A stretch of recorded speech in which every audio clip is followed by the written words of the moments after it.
Who else bought Smashers for their kids? Now they're broken apart and you got to get them back together. Here is the easiest way I found to put them together. Put your thumb facing the top. Take the sidewall, make sure the insignia right here says Smashers. Hold it with your back finger. Take the other side, Smasher's name facing up. Your hand looks like this, kinda. Lay your thumb as flat as you can on this.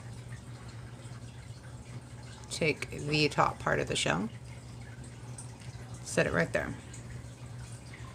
Take the other side wall, gently push it in there. Now, as you're shoving